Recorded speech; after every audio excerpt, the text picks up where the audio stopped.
बच्चों, आज हम सीखेंगे फ्यूचर इंडेफिनिट टेंस के बारे में। कल हमने सीखा था पास्ट इंडेफिनिट टेंस के बारे में। आज सीख रहे हैं फ्यूचर इंडेफिनिट टेंस के बारे में। इसकी पहचान होती है, इस काल के वाक्यों के अंत में गा, गी, गे आदि शब्द आते हैं, वाक्य के अंत में आते हैं। इससे इसकी पहचान होती है, इससे पता चलता है फ्यूचर इंडेफिनिट टेंस है। इसके 3 भाग होते हैं। अफर्मेटिव, 3 प्रकार के सेंटेंस बनते हैं इसमें, अफर्मेटिव, नेगेटिव और इंटरोगेटिव। तो पहला अफर्मेटिव सेंटेंस स्वीकारात्मक वाक्य या सकारात्मक वाक्य। इसको सीख लेते हैं। पहला सेंटेंस है, मैं ये पुस्तक पढ़ूंगा। आई शैल रीड दिस बुक। तो यहाँ पे हमने शैल का प्रयोग किया हेल्पिंग वर्ब के रूप में। सबसे पहले कर्ता आया, हेल्पिंग वर्ब, फिर वर्ब, वर्ब की फर्स्ट फॉर्म, फिर ऑब्जेक्ट आ गया।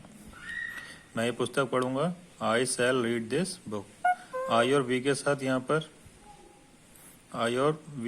यहाँ पर शैल का प्रयोग होता है। बाकी सभी कर्ताओं के साथ विल का प्रयोग होता है, जैसे कि इस वाक्य में मैंने बताया है।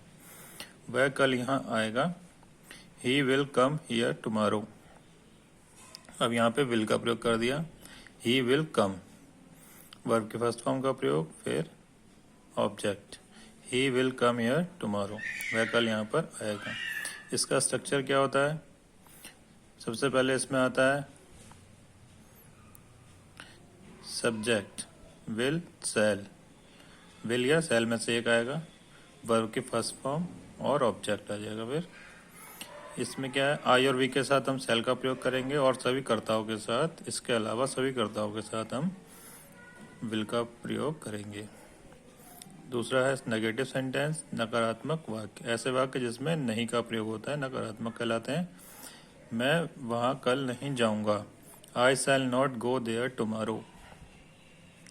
यहाँ पे क्या करना है, शैल नॉट, विल नॉट का प्रयोग कर देना है हमको। सेम सब कुछ वैसे ही रहेगा जैसे पिछले सेंटेंस में किया था हमने, I shall not go there tomorrow. दूसरा है, वह नदी में नहीं नहाएंगे, दे विल नॉट। यहाँ पे लगा दिया हमने will not, they will not bath in the river.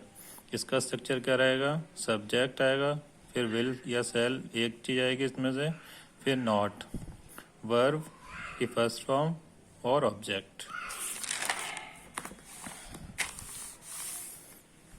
अगला है इंट्रोगेटिव सेंटेंस, प्रश्नवाचक वाक्य।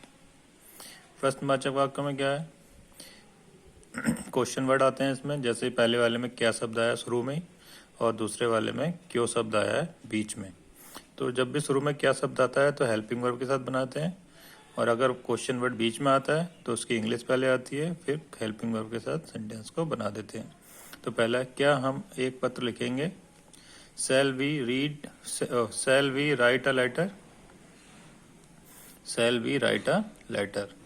तो देखो खाली शैल को आगे लगा दिया हमने, यहाँ बीच में होता है उसको क्या कर दिया, आगे कर दिया, क्वेश्चन बन जाता है।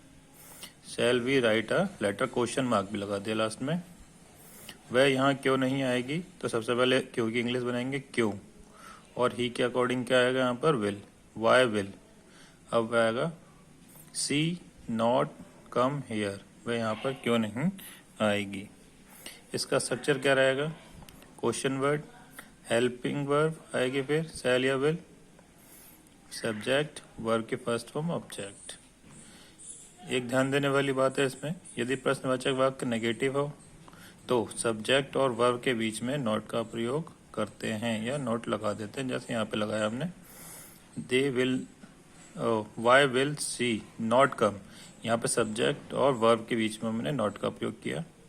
अगर नेगेटिव होता है तो, इंट्रोगेटिव वाक्य कोई नेगेटिव होता है तो क्या करते हैं, वर्ब और सब्जेक्ट और वर्ब के बीच में नॉट का प्रयोग कर देते हैं।